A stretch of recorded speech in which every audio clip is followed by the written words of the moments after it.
Los buitres ya habían comenzado a descender cuando Isabela Santos, de apenas 7 años, despertó entre los restos humeantes de la caravana que había sido su hogar apenas unas horas antes. El sol del desierto de Sonora caía como martillazos sobre su pequeño cuerpo magullado, y el sabor metálico de la sangre seca se mezclaba con la arena que había penetrado en su boca entreabierta. Sus padres yacían inmóviles a pocos pasos de distancia, sus cuerpos ya comenzando a hincharse bajo el calor implacable del territorio de Arizona en este año de gracia de 1878. Isabela intentó incorporarse, pero un dolor punzante le atravesó el costado izquierdo, donde una flecha apache había rozado sus costillas antes de clavarse en la madera del carromato. Sus pequeñas manos temblaron al tocar la herida, y cuando retiró los dedos, estos brillaban húmedos y rojos bajo la luz despiadada. «Mamá», susurró con voz ronca, pero solo le respondió el silencio eterno del desierto y el graznido lejano de los carroñeros que esperaban pacientemente su turno. Desde la cresta rocosa que dominaba el valle de la tragedia, el jefe Naalnish observaba a través de sus ojos entrecerrados. Sus facciones curtidas por décadas de sol y viento permanecían inmóviles como las piedras ancestrales, pero algo en la manera en que la niña se movía, en su negativa silenciosa a rendirse ante la muerte que la rodeaba, despertó un eco inesperado en su pecho de guerrero. Había visto cientos de batallas, había presenciado la muerte de enemigos y aliados por igual, pero nunca había observado a una criatura tan pequeña enfrentar su destino con tal dignidad involuntaria. La niña no lloraba, no gritaba por socorro que sabía que no llegaría. Simplemente se arrastraba hacia la sombra escasa de un carromato volcado, con la determinación ciega de quien aún no comprende que la esperanza puede ser una crueldad. El agua más cercana estaba a 2 días de camino. La niña no sobreviviría ni a la primera noche. Naalnish había dirigido la incursión que había destruido esta caravana de colonos, siguiendo las órdenes de proteger las tierras sagradas de su pueblo contra la invasión constante de los hombres blancos. Era la guerra que había definido su existencia, la lucha que había convertido su corazón en pedernal. Pero mientras observaba a Isabela Santos arrastrarse centímetro a centímetro hacia una muerte segura, algo dentro del jefe apache comenzó a resquebrajarse como arcilla seca. Los buitres descendieron un poco más, sus sombras proyectándose sobre la arena manchada de sangre, esperando. El campamento apache se extendía como una herida oculta en las entrañas del cañón, invisible desde arriba, protegido por paredes de roca roja que habían guardado los secretos de su pueblo durante generaciones. Cuando Naalnish descendió de su caballo con el pequeño bulto envuelto en su manta, el silencio que siguió fue más elocuente que cualquier grito de guerra. Isabela yacía inconsciente contra el pecho del jefe, su respiración tan tenue como el susurro del viento entre los juncos. La fiebre había teñido sus mejillas de un rojo peligroso y la herida de su costado había comenzado a supurar a pesar de las hierbas que Naalnish había aplicado durante el viaje. Ayanna, la esposa del jefe, emergió de su wickiup con los ojos brillantes de lágrimas no derramadas. Sus manos curtidas por años de trabajo se extendieron instintivamente hacia la niña, pero se detuvieron a medio camino cuando las miradas, acusadoras de los ancianos del consejo, se clavaron en ella como puntas de lanza. «Has traído la muerte a nuestro hogar», murmuró Itzá, el más viejo de los consejeros, sus palabras cayendo como piedras en agua quieta. «Los soldados azules vendrán, nos culparán por tomar lo que ellos consideran suyo».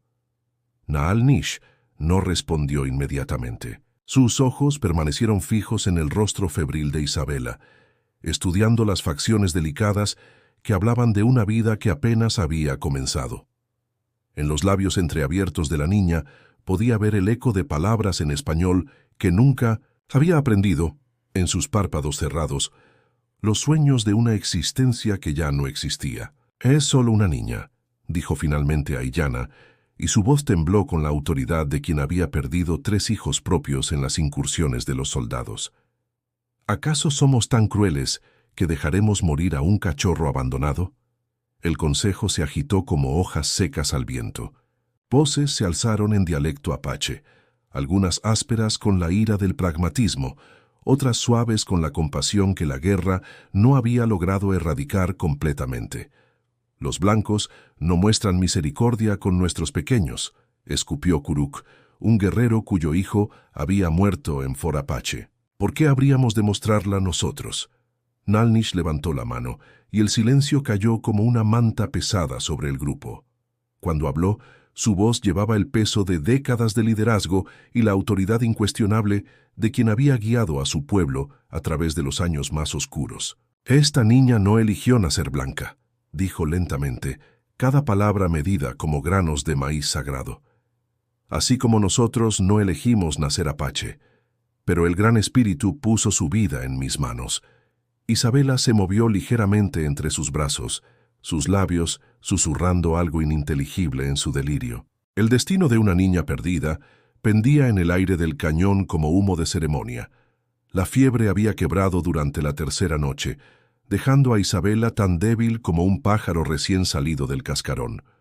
Cuando abrió los ojos por primera vez en el wickiup de Aiyana, lo primero que vio fueron las paredes curvas hechas de ramas entretejidas y pieles de ciervo, tan diferentes a las tablas ásperas del carromato que había sido su hogar que por un momento creyó estar soñando. Aiyana se movía silenciosamente cerca del fuego central, sus manos preparando un caldo de hierbas cuyo aroma dulce y terroso llenaba el espacio reducido. Cuando notó que la niña había despertado, se acercó con movimientos lentos y deliberados, como quien se aproxima a un animal herido que aún podría huir. «Agua», susurró Isabela en español, su voz apenas audible como el roce de hojas secas. Aiyana asintió con comprensión, aunque las palabras fueran extrañas para sus oídos. Levantó una calabaza pequeña, llena de agua fresca, y la acercó a los labios agrietados de la niña. Isabela bebió con desesperación, y el líquido se derramó por sus mejillas, mezclándose con las lágrimas que no sabía que había comenzado a derramar. Fue entonces cuando apareció Siyala. La niña apache tenía quizás 9 años, 2 más que Isabela, pero sus ojos oscuros parecían guardar la sabiduría ancestral de las montañas. Se deslizó en el wickiup como una sombra curiosa, llevando en sus manos pequeñas una muñeca hecha de mazorcas de maíz y tela que había confeccionado su propia abuela. Isabela se encogió instintivamente contra las pieles que la cubrían cuando vio a la niña apache acercarse. En su mente fragmentada por el trauma, aún resonaban los gritos de guerra y el silbido de las flechas, el olor a pólvora y sangre que había impregnado sus últimos recuerdos del mundo exterior. Pero Siyala no se detuvo. Con paciencia infinita, se sentó en el suelo junto al lecho improvisado de Isabela y comenzó a hablar en apache, su voz melodiosa subiendo y bajando como el canto de un arroyo de montaña. Aunque las palabras no tenían significado para Isabela, el tono era inconfundiblemente gentil, desprovisto de cualquier amenaza. Lentamente, casi sin darse cuenta, Siyala comenzó a extender la muñeca hacia Isabela. La niña española la miró, con ojos grandes y asustados, pero algo en la sonrisa paciente de Siyala le recordó a su hermana menor, María, quien había perecido en el ataque. Con dedos temblorosos, Isabela tocó la muñeca de mazorca. Siyala sonrió más ampliamente y comenzó a mover la muñeca como si estuviera viva, haciéndola danzar en el aire mientras hablaba en su lengua nativa.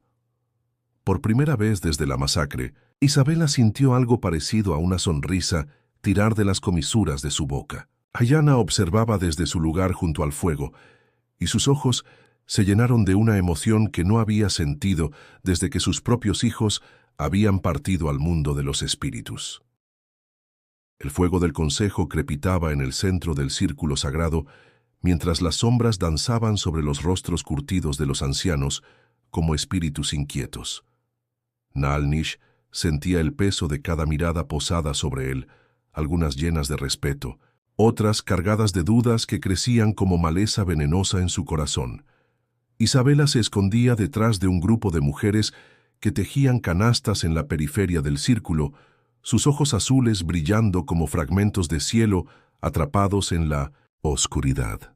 En las 2 semanas desde su llegada, Había aprendido a moverse silenciosamente, a hacerse pequeña cuando los adultos hablaban de cosas que no comprendía, pero que parecían decidir su destino. Los mensajeros de Cochise han traído noticias perturbadoras, anunció Itzá, su voz rasposa cortando el aire nocturno como un cuchillo oxidado. Dicen que los soldados azules preparan una expedición de castigo. Buscan a la niña blanca que desapareció del ataque al tren de carretas. Un murmullo recorrió el círculo como viento entre hojas secas. Naalnish mantuvo su expresión impasible, pero sus manos se cerraron lentamente sobre sus rodillas. «Hay más», continuó el anciano, sus ojos encontrando los del jefe con la precisión de una flecha. «Los jefes de las tribus hermanas del norte envían palabra. Dicen que harboring a una criatura blanca es invitar la destrucción sobre todos nuestros pueblos. Piden que la entreguemos, o que permitamos que la naturaleza complete lo que comenzamos». Isabela no entendía las palabras en apache, pero el cambio en el aire era tangible como humo espeso. Sintió que todos los ojos se volvían hacia ella, algunos con compasión, otros con algo más frío y calculador.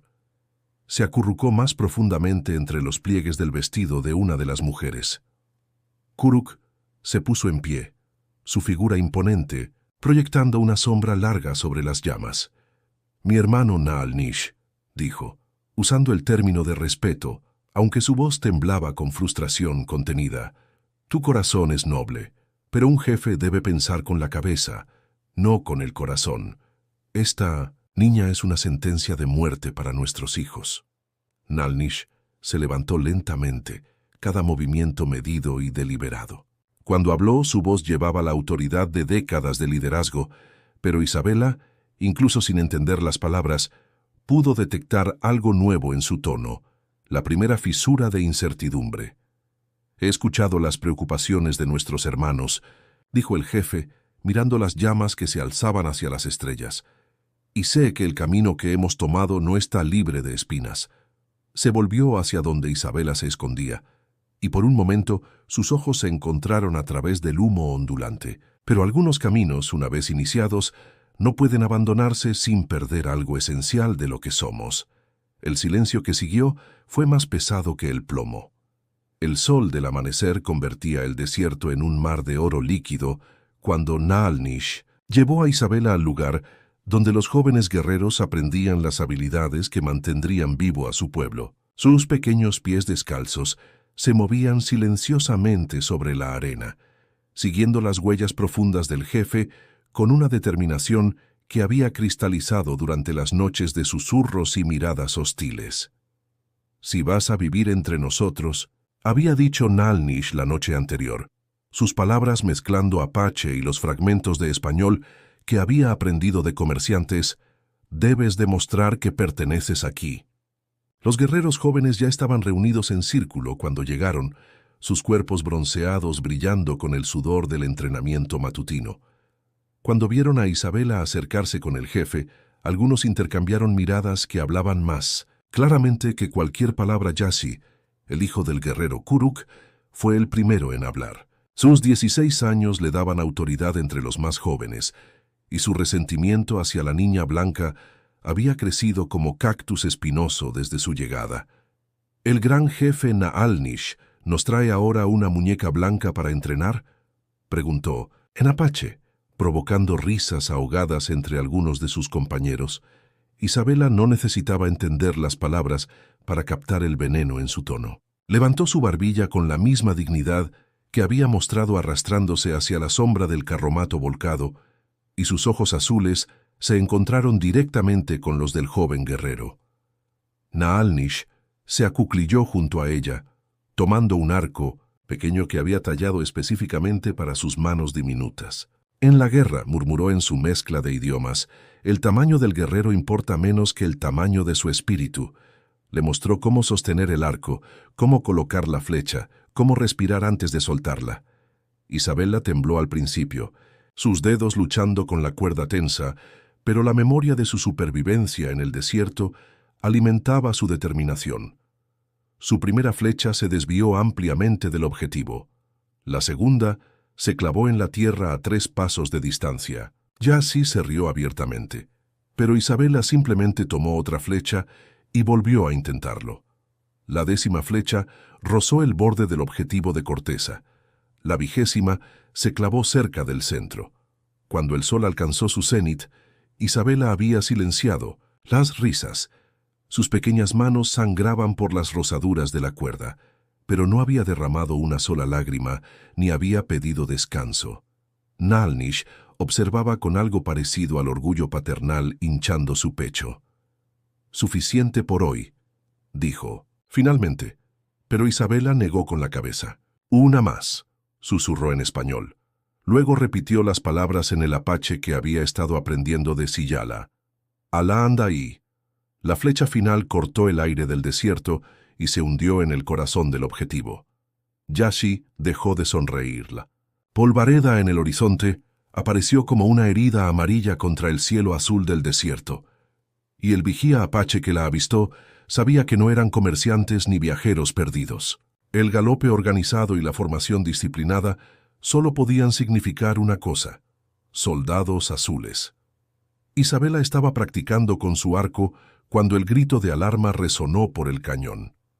En los 2 meses que había vivido entre los apache, había aprendido a leer las señales de peligro tan claramente como las palabras en las pieles pintadas que Aiyana le había mostrado. El modo en que los guerreros dejaron caer sus actividades y corrieron hacia sus armas, la manera en que las mujeres comenzaron a reunir a los niños pequeños, todo hablaba de una amenaza que se acercaba como tormenta de verano.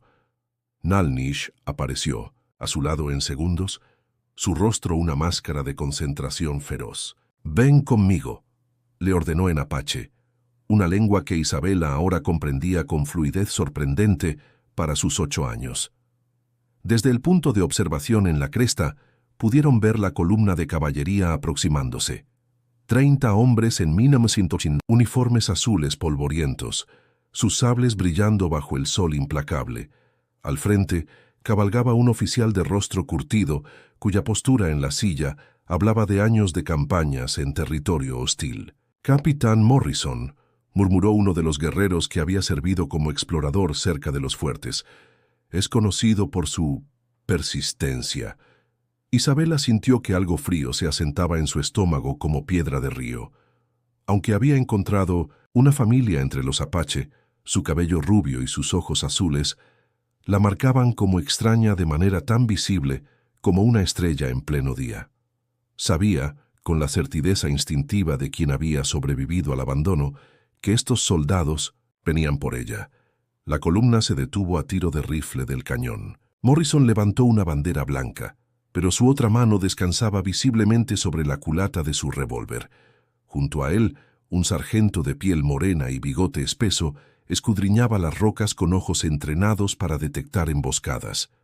«Jefe». «Nalnish», gritó Morrison en un español áspero pero funcional. «Vengo bajo bandera de tregua. Tenemos asuntos que discutir». Nalnish miró a Isabela, y ella pudo ver la lucha que se libraba detrás de sus ojos oscuros. La misma lucha que había presenciado en el consejo nocturno, amplificada ahora por la presencia real de los soldados. «Vendrán a buscarme», susurró Isabela, su voz apenas audible por encima del viento que soplaba entre las rocas. «No mientras yo respire», respondió Nalnish, pero por primera vez desde que la había rescatado, Isabela detectó una nota de incertidumbre en su voz. El capitán Morrison esperaba con la paciencia de quien sabía que tenía la ley y la fuerza militar de su lado. La verdadera batalla estaba a punto de comenzar. Las paredes de adobe del fuerte Carson se alzaban como una prisión de tierra cocida bajo el sol implacable de Arizona, y Isabela Santos supo desde el momento en que cruzó las puertas de madera que había entrado en territorio enemigo.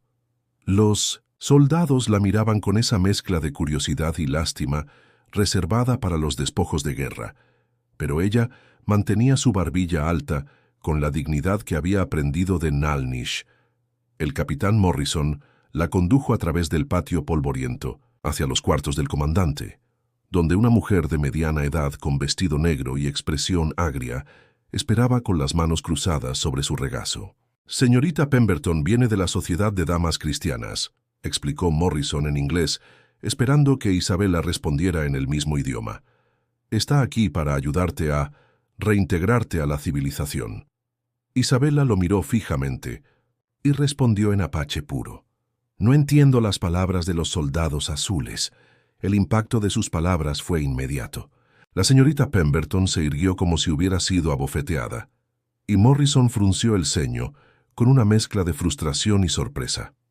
«Sabemos que hablas inglés, niña», dijo la mujer en un tono que había perfeccionado intimidando a generaciones de huérfanos. «Los registros de la caravana atacada muestran que eres Isabella Santos de San Antonio. No finjas que esos salvajes te han hecho olvidar tu lengua cristiana». Isabella la estudió con la misma intensidad con que había observado a las serpientes del desierto antes de aprender a cazarlas. Cuando habló, fue en español, cada palabra pronunciada con precisión deliberada. «Mi nombre es Itzel. Soy hija de Nalnish, jefe de los Apache. No conozco a ninguna Isabella Santos». Morrison se inclinó hacia adelante, su paciencia comenzando a desgastarse como cuero viejo. «Escúchame bien, pequeña. Esos Apache mataron a tu familia, te secuestraron. Lo que sientes por ellos no es amor real, es como cuando un animal herido confunde a su captor con su salvador». Por primera vez desde que había llegado al fuerte, algo pareció quebrar en la compostura de Isabella. Sus ojos azules se encendieron con una furia que habría hecho orgulloso a cualquier guerrero apache. «Nalnish me salvó», gritó, cambiando al inglés con fluidez que contradecía su pretensión anterior. «Estaba muriendo en el desierto y él me dio vida. Aiyana me enseñó a amar de nuevo cuando creí que mi corazón había muerto con mi familia». Se puso en pie de un salto, pequeña pero feroz como un coyote acorralado. «Ustedes hablan de salvajes, pero fueron soldados como ustedes quienes quemaron el poblado donde Siyala perdió a su hermano pequeño. Fueron ustedes quienes empezaron esta guerra». El silencio que siguió fue tan tenso como la cuerda de un farco antes de soltar la flecha. Morrison se recostó en su silla, estudiándola con nueva atención. Esto va a ser más difícil de lo que pensaba. La oficina del coronel Whitman olía a tabaco rancio y documentos polvorientos, una mezcla que se adhería a la garganta como arena del desierto. Isabella estaba sentada en una silla demasiado grande para ella, sus pies descalzos colgando varios centímetros del suelo de madera, pero su postura era tan erguida como la de cualquier jefe en consejo. Alrededor de la mesa de roble se habían reunido los hombres que decidirían su destino. El coronel Whitman con sus galones dorados brillando bajo la luz de la lámpara de aceite, el agente indio Bradshaw, cuyo rostro llevaba las cicatrices de décadas negociando entre dos mundos, y un intérprete de aspecto nervioso, que sudaba a pesar del frío de la mañana. «Según los registros oficiales», comenzó Bradshaw, ajustando sus anteojos de alambre, «eres Isabella María Santos, hija de Miguel Santos y Carmen Delgado Santos, ambos fallecidos en el ataque apache del 15 de septiembre. Tienes familia viva en San Antonio que está dispuesta a acogerte». Isabella no respondió inmediatamente. Sus ojos recorrieron los rostros de los hombres, leyendo sus expresiones con la misma precisión con que había aprendido a rastrear conejos del desierto. «Ese nombre pertenece a una niña que murió en el desierto», dijo finalmente en inglés, su voz clara y firme. «Yo soy Itzel, y mi familia está en las montañas con mi padre Nalnish». El coronel Whitman suspiró pesadamente, como si estuviera lidiando con un caballo especialmente terco. «Niña, entiendo que has pasado por una experiencia traumática. Es natural que sientas confusión sobre tu identidad, pero tienes sangre española, eres cristiana».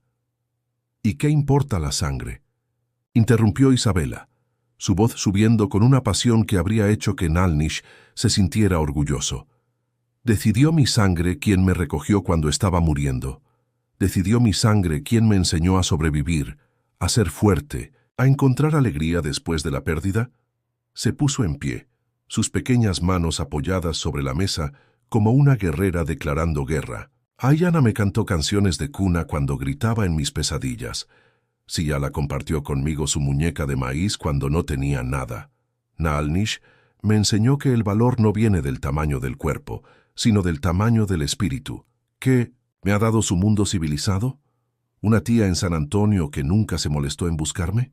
Bradshaw se inclinó hacia adelante, su voz tomando un tono más suave.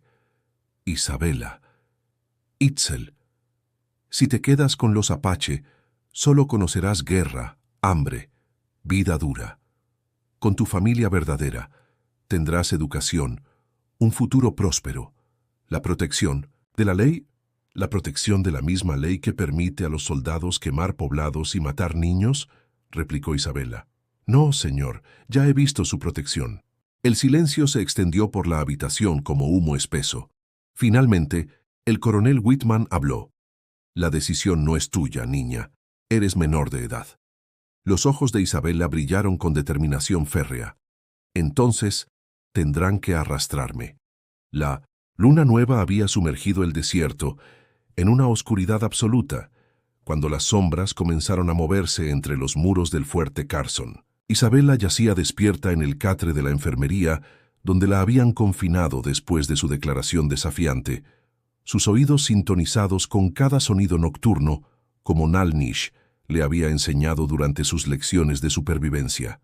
El primer indicio fue el silbido bajo y melodioso que resonó 3 veces desde las rocas cercanas al fuerte. La llamada del búho cornudo que los Apache usaban para comunicarse en la oscuridad. Isabela sintió que su corazón se aceleraba con esperanza y terror a partes iguales. Siyala apareció primero, deslizándose por la ventana estrecha como agua fluyendo por una grieta en la roca. Su rostro estaba pintado con rayas de carbón y arcilla blanca, transformándola en una sombra viviente. Detrás de ella vinieron Yazzie y 2 guerreros jóvenes cuyo silencio era tan perfecto que parecían fantasmas del desierto. Itzel, susurró Siyala en apache, usando el nombre que Isabela había reclamado como propio. Hemos venido a llevarte a casa. Isabela se incorporó, pero su alegría se mezcló con miedo. Los soldados, si los descubren, que vengan, murmuró Yazzie, y su voz llevaba una fiereza nueva que no había estado presente durante sus primeros entrenamientos. Hemos aprendido de ti lo que significa luchar por la familia que elegimos. Los momentos siguientes pasaron como en un sueño de movimiento fluido y terror contenido. Siyala había traído mocasines apache y ropas oscuras que transformaron a Isabela de prisionera militar en guerrera sombra. Los jóvenes apache se movían con una precisión que hablaba de semanas de planificación cuidadosa, esquivaron al centinela que roncaba junto a la puerta principal, se deslizaron entre las sombras proyectadas por los edificios de adobe y alcanzaron el muro trasero donde cuerdas tejidas de fibra de yuca los esperaban como serpientes pacientes. Fue al bajar por el muro exterior que todo salió mal. El cabo Jenkins, incapaz de dormir por el dolor de una muela infectada, había salido a tomar aire fresco cuando vio las figuras oscuras descendiendo por las cuerdas. Su grito de alarma cortó la noche como un sable. «Escape. Los apaches están en el fuerte». Las campanas comenzaron a sonar, y los gritos de soldados despertando bruscamente llenaron el aire nocturno. Isabela sintió que Yazzie la tomaba en brazos como si fuera una pluma, corriendo hacia donde los caballos esperaban ocultos entre los mezquites. «¡Más rápido!», gritó Siyala mientras las antorchas comenzaban a encenderse detrás de ellos y el sonido de casco cerrando resonaba cada vez más cerca. Isabela se aferró a la crin del caballo de Yazzie, el viento nocturno azotando su rostro mientras galopaban hacia las montañas donde Naalnish esperaba. Detrás de ellos, la caballería se organizaba para la persecución que definiría el destino de todos. El refugio secreto se alzaba en lo más profundo de las montañas Chiricahua, una fortaleza natural de roca y sombras donde los apache habían resistido a generaciones de enemigos. Cuando Isabela llegó en brazos de Yazzie, con los caballos espumeando por la cabalgata nocturna, encontró a toda la tribu reunida en consejo de guerra. Naalnish la recibió con un abrazo que hablaba de alivio y terror entremezclados, pero Isabela pudo leer en sus ojos la misma expresión que había visto en el rostro de su padre biológico momentos antes del ataque fatal el conocimiento de que las decisiones imposibles se acercaban como tormenta de verano. «Hija», murmuró, en apache, y esa sola palabra llevaba el peso de todo lo que había llegado a significar para él. «No debiste arriesgar a los jóvenes por mí». «No debiste arriesgarte tú por mí hace meses», replicó Isabela, su voz firme a pesar de los temblores que aún recorrían su cuerpo. «Pero aquí estamos». Aiyana se acercó con mantas y agua caliente, pero su rostro habitualmente sereno estaba marcado por líneas de preocupación profunda. «Los exploradores informan que 3 columnas de caballería convergen hacia nosotros», dijo sin preámbulos. «Más de 100 hombres. Nos han rastreado hasta aquí».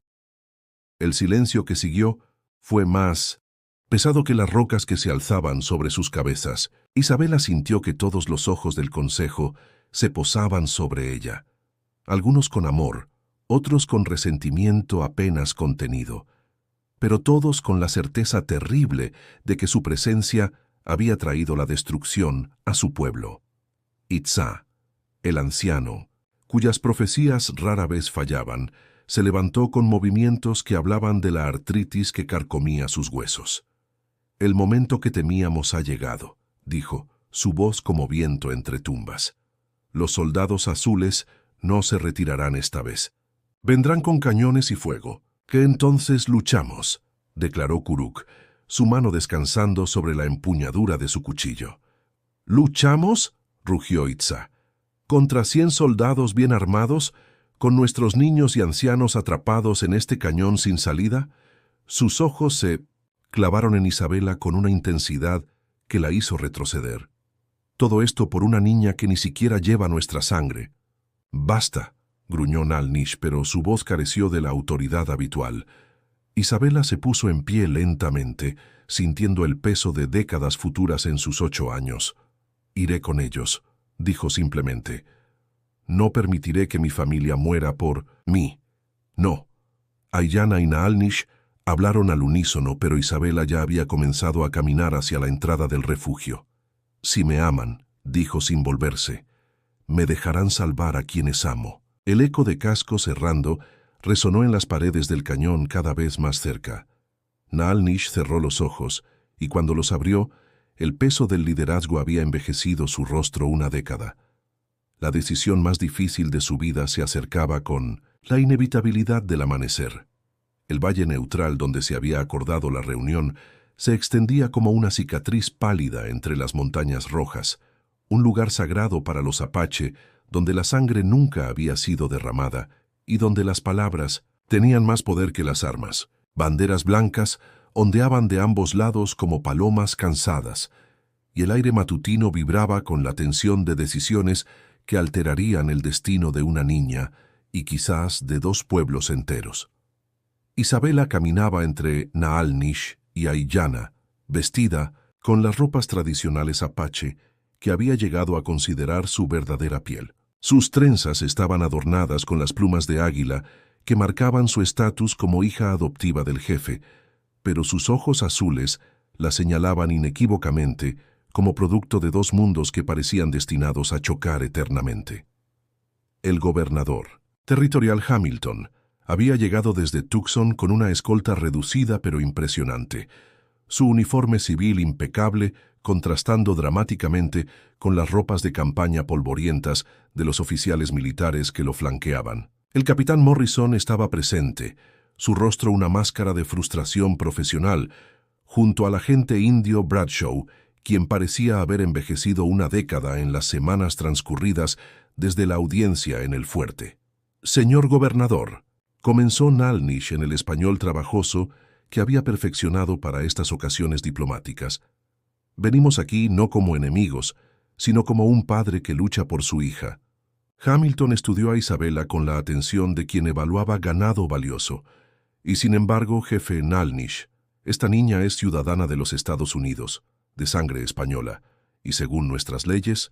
«¿Sus leyes?», interrumpió Isabela, su voz clara y firme, cortando el aire matutino como flecha bien dirigida. Todos los ojos se volvieron hacia ella, sorprendidos por la interrupción. «Señor gobernador, ¿me permite hablar por mí misma?». Hamilton asintió lentamente, intrigado a pesar de sí mismo. «Ustedes hablan de leyes y sangre como si definieran lo que soy», continuó Isabela, alternando fluidamente entre español e inglés. «Pero yo les pregunto, ¿qué ley obligó a Naalnish a salvarme cuando estaba muriendo? ¿Qué sangre movió a Aiyana a amarme como a su propia hija? ¿Qué ciudadanía hizo que Siyala compartiera conmigo su muñeca de maíz cuando no tenía nada más en el mundo?» Se adelantó un paso, pequeña pero imponente como una montaña en miniatura. «Nací Isabela Santos, es cierto, pero esa niña murió en el desierto con su familia. Quien está ante ustedes es Itzel, hija de los Apache, y pido que reconozcan no solo mis derechos legales, sino mi derecho a elegir dónde pertenece mi corazón». El silencio se extendió por el valle como agua, llenando un cañón. Hamilton intercambió miradas con sus asesores, algo parecido al respeto brillando en sus ojos. «Niña, Itzel, esa es una petición muy poco usual. Soy una niña muy poco usual». 5 años habían pasado desde aquel día en el Valle Neutral, cuando las palabras de una niña de 8 años habían movido montañas, y ahora Itzel, con 12 años cumplidos, cabalgaba por los senderos familiares de las montañas Chiricahua con la gracia de quien había nacido en la silla de montar. El sol del atardecer teñía su cabello rubio de tonos dorados, pero sus trenzas llevaban las mismas plumas de águila que Naalnish le había otorgado cuando el gobernador Hamilton había firmado los documentos que la reconocían oficialmente, como miembro adoptivo de la tribu Apache. El acuerdo había sido sin precedentes. Una niña blanca que permanecería con los Apache por su propia elección, bajo la protección de tratados que garantizaban su seguridad y la de su familia adoptiva. Los periódicos del territorio habían llamado al caso «El milagro de las montañas», pero para Itzel era simplemente el día en que había recuperado su hogar. Ahora, mientras descendía hacia el nuevo campamento donde humo de fogatas se alzaba, como oraciones hacia el cielo púrpura, llevaba consigo a 2 niños perdidos que había encontrado vagando cerca de los asentamientos fronterizos, hermanos huérfanos cuya familia había perecido en un ataque de bandidos mexicanos. «¿Segura que nos querrán aquí?», preguntó Miguel, el mayor de los 2, su voz temblando con la misma incertidumbre que Itzel recordaba de sus propios primeros días en el campamento Apache. «El jefe Naalnish dice que la familia no se define por la sangre que corre por las venas», respondió Itzel en español. Luego repitió las palabras en apache para que su hermana menor, Carmen, comenzara a familiarizarse con los sonidos de lo que pronto sería su nueva lengua. Siyala apareció corriendo desde las tiendas cuando vio aproximarse a los jinetes. Su rostro, ahora el de una joven mujer de 17 años, que había desarrollado la misma compasión natural que había caracterizado a Aiyana. Detrás de ella venía Yashi, convertido en un guerrero respetado cuyo primer impulso ahora era proteger a los vulnerables en lugar de despreciarlos. «¿Más cachorros perdidos?», preguntó. Yashi, con una sonrisa que transformaba completamente su rostro marcado por las cicatrices de batalla. «La manada crece», respondió Itzel, desmontando con fluidez y ayudando a los niños asustados a bajar de sus caballos. Naalnish emergió de su tienda, sus cabellos ahora completamente blancos, pero sus ojos tan penetrantes como siempre. Cuando vio a los niños, algo familiar se encendió en su mirada. El mismo reconocimiento que había brillado en sus ojos cuando observó por primera vez a una niña española arrastrándose por el desierto hacia una muerte segura. «Parece que el círculo continúa», murmuró Aiyana, apareciendo junto a su esposo con esa sonrisa serena que había consolado a tantos corazones rotos. Itzel tomó las pequeñas manos de Miguel y Carmen, sintiendo el peso de la responsabilidad y el privilegio de ser quien ahora ofrecía esperanza a los perdidos. «Vengan», les dijo suavemente, «les mostraré cómo se ve un hogar verdadero». Las estrellas comenzaron a aparecer sobre las montañas, testigos silenciosos de una nueva generación, aprendiendo que el amor trasciende todas las fronteras.